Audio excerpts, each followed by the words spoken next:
Okay, let's dive in. Picture this. London, autumn 1888.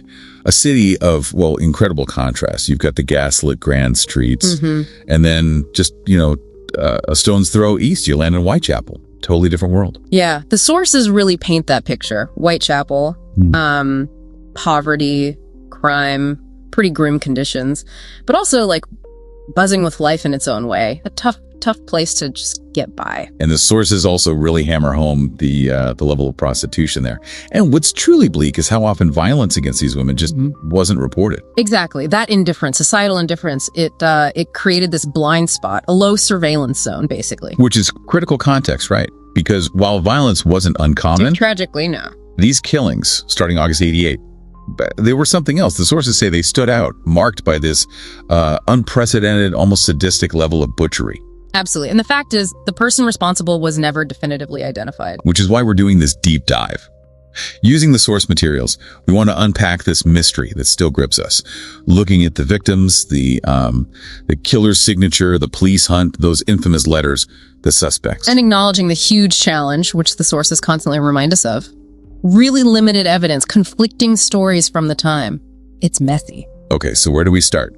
The victims. Yeah, let's start there. The sources tend to focus on the canonical five. That's Marianne Nichols, Annie Chapman, Elizabeth Stride, Catherine Eddowes, and Mary Jane Kelly. All women living on the margins in pretty desperate situations. And the way they died. The brutality escalated, didn't it? It did. Nichols had abdominal wounds, Chapman, much more severe mutilation, organs removed. But Mary Jane Kelly, found in her own room.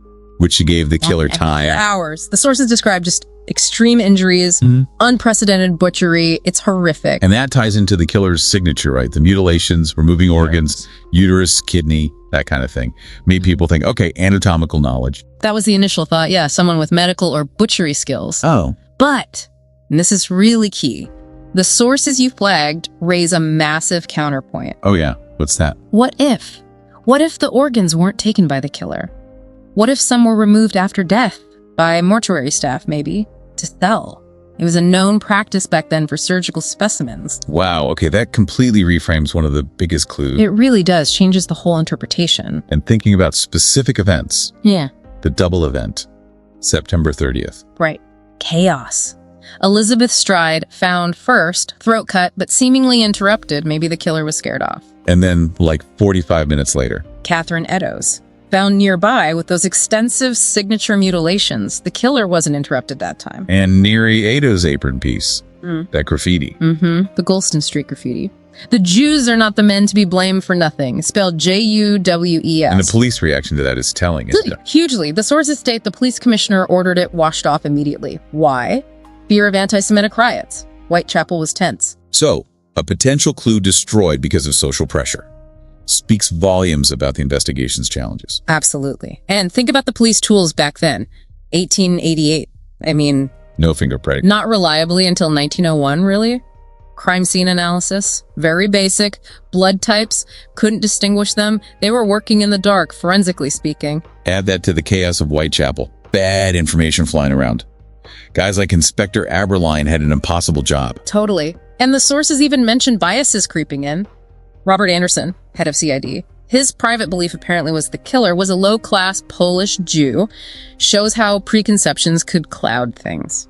Then you have the letters. Ah, the letters. Supposedly from the killer. Yeah. That nickname, Jack the Ripper, it came from the Dear Boss letter. Sent to a news agency, wasn't it? Yeah. And then the From Hell letter, sent to George Lusk of the Whitechapel Vigilance Committee, came with half a human kidney. Claiming he'd fried and eaten the other half. Chilling stuff. But here's the rub. Were they real?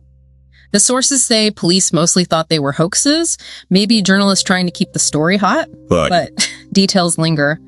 Dear Boss mentioned clipping the victim's ears off before Catherine Eddowes was found with a partially severed earlobe, and the kidney with the From Hell letter, it seemed plausibly human, possibly Eddowes. It keeps that debate alive. Genuine communication or a cruel prank.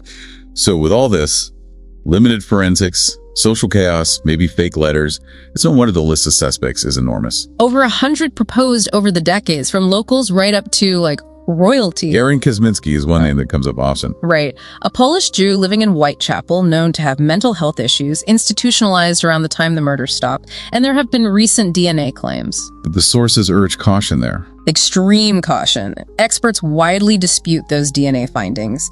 Issues with contamination, provenance of the sample. It's far from conclusive. Very, very far. Okay, good to clarify. And then you get the more sort of out there theories later on. Prince Albert Victor, the Queen's grandson, or the artist Walter Sickert. Yeah, and again, the sources generally point to strong evidence against these. Solid alibis, lack of any real connection to the area or the crimes, are mostly dismissed by serious researchers. Bottom line, no smoking gun, ever. So that's why it's still unsolved. It's this perfect storm. Primitive forensics, the difficult environment, unreliable evidence like the letters, the graffiti issue, just no definitive proof. And it's created this whole Ripper industry, hasn't it? Books, films, tours. Its cultural footprint is huge. Which brings us back to you listening. Yeah. Why are we still so fascinated? What is this enduring obsession with this shadow, this unsolved case? Yeah. Tell us about our need to understand darkness, even when the answers just aren't there. Maybe the final thought to leave you with is this. How much of the enduring mystery wasn't just the killer's elusiveness, but also the limitations, the blind spots, and maybe even the biases of the time trying to catch him? That's perhaps as much a part of the puzzle as Jack himself.